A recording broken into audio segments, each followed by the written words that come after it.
Hello everybody and welcome to another editorial dito po sa Makina. And kung nanonood po kayo ng Makina for quite some time, you would know na bihira po tayo mag-editorial. I do about 2, madami na yung 3 in a year. The last editorial that we did was the whole Thai content thing, and that thing just kind of dragged on.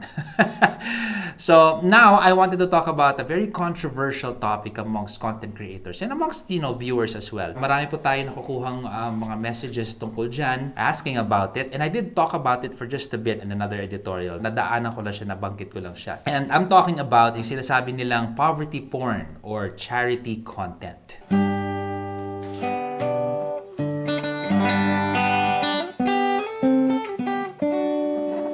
Okay, so ano nga ba ang poverty porn? Now, according to some people, poverty porn is basically content wherein you will find yung subject nila doon ay mga poor people. These are people who are hard up. It's a bad time for them. Poverty level, meron na silang lack of self-esteem, lack of dignity. It's just a really bad situation that they're in at this point. Tapos sila yung subject ng content na yon. And the purpose of making them the subject is so that they can get more donations to help other people also. And some people naman, again, yung mga very critical of poverty porn or charity content, they say na they are doing this for their own gain, for the gain of the content creator, not really to help. Sinasabi nila, ang kapalit ng kapiranggot na binibigay nila sa mga subjects nila ay isang damakmak na followers, yung kinikita nila sa channel nila, and so on and so forth. Now, right now, sabihin ko na sa inyo what I think about this whole thing. First and foremost, gusto ko muna isang tabi yung term na poverty porn. I feel that that's a bit harsh. Kasi when you say poverty porn, meron ka nang ina-assume na negative kagad dun sa intentions ng content creator, and I feel that's not fair. Let's use the word charity content because that's what it is naman talaga. Ang shtick nila is they're doing a lot of content based on charity works. So let's use charity content, okay? What do I think about this whole thing? As early as sabihin ko na I'm actually okay with it. I'm fine with what they're doing. And there's a very basic reason kung bakit. Kasi when you are already using the word or the term poverty porn, meron na tayong ina-assume. Meron ka ng tamang hinala dun sa intentions ng content creator. And ang sa akin lang, ang hirap kasing puntahan yun eh. Unless you are a mind reader, unless meron kang evidence kung ano yung intention ng content creator, there is really no point na you're gonna spend time thinking about yung ano ba yung purpose ng content creator kung ba't niya ginagawa yun. Hindi mo alam eh, di ba? So bakit tayo tamang hinala? So I would like to base my notion of this whole thing kung bakit okay ako sa ganyan is because I'm only looking at the fruit of their actions. Ano ba yung resulta sa pinagagawa nila? Because that's the only thing that I can really truly grasp and see. Diba? Yun lang naman talaga nakikita natin eh. Intentions ng content creator, hindi natin alam po yan. Okay? Now, the reason why I wanted to talk about this is because there is, on the perspective of yung mga nangbabash ng charity content and on the perspective of those who does this type of content, meron siyang common ground na I feel na pag ginawa ninyo to, wala na masasabi sina bashers ng content creator, and yung content creator can do something within their power na yun nga, hindi nila iniintindihan kung ano ba iniisip ng ibang tao or what not. I just wanted to put it on the table. Apparently kasi hindi pa ito na-address eh. Alam nyo, when Facebook came out, there was really no regulation. People just went out, they shot everybody that they wanted, they just did things, di ba? Unlike nung traditional media, there were rules. Meron mga pamamaraan when you go out there and you start shooting people, may protocol, meron mga kailangan gawin para maayos, di ba? Yun nga, lumabas YouTube, lumabas ang Facebook, lahat may camera, game, banat na lahat, di ba? So, nobody knew what to do in terms of ethics ba? Parang ganun. Now, years ago, when I started out with my band, nung first year namin, we went out and promoted the album, naturally. So, lumalabas kami sa mga noontime shows, mga ASAP, mga Itbulaga, all of that stuff. Siyempre, tuwan-tuwa ako. Wala naman social media back then. We only had traditional media to promote our music. So, excited kami and we were very, very thankful sa ABS-CBN because that was our first guesting. Sabi ko, wow, salamat naman. You're taking time out for us to play in your segment. Tutugtog kami, o di okay, and then 2 weeks later, nakita ko yung sweldo ko, sabi ko, may talent fee yung ABS-CBN guesting namin. So, agtaka ko na, like, talaga, binayaran pa kami for appearing in their content?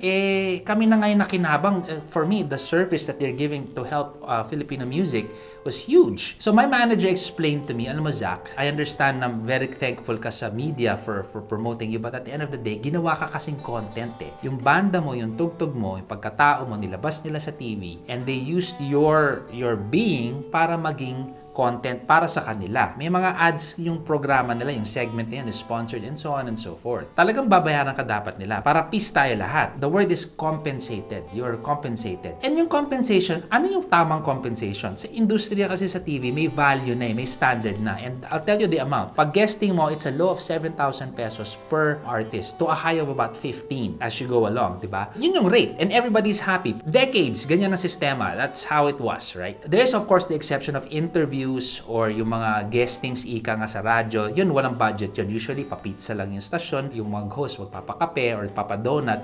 There's really no budget. Yung mga one-on-one interviews, you know, you're just guesting there. So anyway, fast forward tayo ngayon. Eto na si Facebook. Wala, di ba? You're making money out of content. So siyempre, yung mga anti-poverty porn, putting images of poor people on cam and then showing it to the world so that you can get more money to give to more people and to help or whatever the reason, the mere fact you're putting poor people on cam, parang no-no yun. So, there is a way around this para happy lahat, especially in this whole social media thing.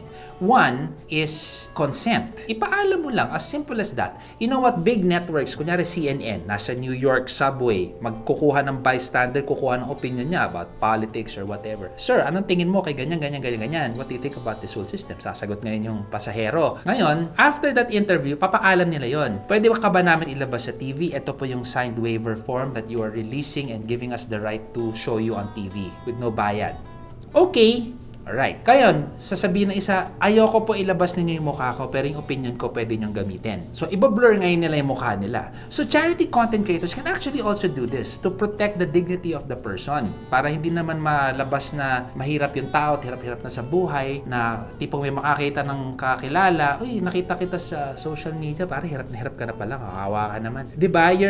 There's a bit of shame that is put on that person. So, ipaalam nyo, para adults naman lahat, eh. Basta may consent, wala nang pakialam ibang tao. Pumayag eh. Diba? Ba't nyo didiglin sa content ko? Pumayag yung subject ko eh. Or number 2, billionaire ko na siya eh. So, what? Diba? We're talking about the action of charity now, not the subject anymore. Na-transfer mo na yung subject from yung tao to the act of giving and the act of doing something good. So that's one way to satisfy, I think, both parties. Yung mga concerns sa mga tao and the people that you're showing in your channel, and for those who are creating this channel with the intention naman na gumawa ng mabuting bagay. Now, going back to the intentions of the person, again, di natin mababasa laman ng utak nila. We can only use at the fruit. Ano bang magandang nangyayari dito sa whole charity content na lumalabas ngayon? Alam nyo, these kinds of contents, it's a feel-good content. Bakit kaya ang daming nanonood? Kasi ang daming natutuwa. It makes people feel good and there's a lot of faith on people doing good things. Kasi as you go through your day, napakahirap na nga itong mundo natin. Tapos nakaka-refresh, makakita ng people are doing acts of kindness to other people. Kaya ang daming nanonood. It's a natural reaction. Kung ikaw ay mamimigay ka ng siopaw sa mahirap dahil na-move ka na ang hirap na to, kawawa to, gusto ka tulungan, ito ang siopaw. Tapos, ang intention mo, gusto ko ikalat tong charity na to inspire other people to also do the same to their neighbors. Kung yun yung intention, di ba, napakaganda. Apaka-okay. And you feel good. Pag binati ka ng tao, uy, okay ang ginawa mo, nagtumutulong ka ibang tao, good job. Tumingin ka na sa kanila and just tell them, maraming salamat, sana ikaw din, gawin natin to lahat, di ba? So, how can you shoot down yung ganyang klaseng intention? Ngayon, kung yung intention, yung nga sinasabi ng mga bashers nito, na sinasabi, intention niya naman yan para i-grow lang channel ninyo, para kumita kayo, para magkaroon ng advertising yung channel nyo. One, earning money is there's nothing wrong with that. Of course, yung pamamaraan. Kung ganyan yung intention, may ulterior motive, and you can prove it, syempre foul yon. Hindi maganda yung ginagamit natin yung mahirap para kumita ka. Hindi maganda yun eh. Pero kung hindi naman ganun yung intention ninyo, at hindi mo naman ma-prove yun, hands off na tayo, huwag na tayo mag-judge. We don't know eh. Diba? Which is why other people who want to help, hindi na nila pinapakita. They don't wanna deal with it anymore. They just quietly help people and they feel good about themselves. They know yung tinulungan nila is happy and doon happy na sila. Ibang content creators, they want to inspire other people to do the same and they want to do it and then good for them. Diba? But please, yung tamang hinala and you're accusing the content creator na ito yung intention ninyo, mahirap yun unless you prove it. Kung na-prove na yun, yun na yun. I will just liken this to pastors and priests. Hirap i-generalize talaga, no? Ang daming nasira, di ba? mga pare, intention nila, kaya sila ganyan. Yung pala, babanat sila ng mga bata, di ba? Sama eh. Intention nila iba, makasarili. Tapos meron ibang pare, may ibang mga pastor na okay naman, hindi ganun yung ugali. So, di ba? We don't know eh. So, hands off na tayo sa judging part na yan. To the content creators who are dealing with all of this, yung mga bashing, alam nyo, this whole thing about utak talangka, hindi to sa Pinas lang eh. You know, with all the cultures that I have experienced around the world, with all the people that I have met, with all the stories that I have heard, it's a human thing. Lahat talaga eh. I mean, pag may nakita silang very successful, gusto nilang hilain pababa. Hahanapan nila ng butas para tirahin yung tao yun. Hirap talaga. My advice to you guys, just that's all noise. Just ignore all of that. Kung intentions nyo pure, just keep on doing what you're doing. Ako nga, tinira yung accent ko eh, di ba? I mean, hello attorney. Shout out. But you know, you just tawa mo na lang yon, bahala kayo. Basta intention ko gamo to malinis konsensya ko. So yun lang, I just wanted to talk about this. Of course, it's the season of giving and I always say na hindi naman dapat tayo tumigil sa pagbibigay. Dapat all the time, 24/7, we have this in our heart to help other people. Makina, no, we do not broadcast what we do to help other people. We have our own little way of helping. We just do it. Again, Makina is focused more on motorcycle industry news. We do a lot of reach outs actually. We just don't show it. And actually, you know, I think dapat nga mas ipakita pa natin yung gantong acts of giving and we'll see next year if we can showcase on how you guys can also help other people that are hirap na hirap without shaming them, without having to put their faces on the camera, di ba? So yun lang, good vibes lang. You guys take care, you guys ride safe. This is Zach for another Makina Editorial. Maraming salamat for watching. Ciao.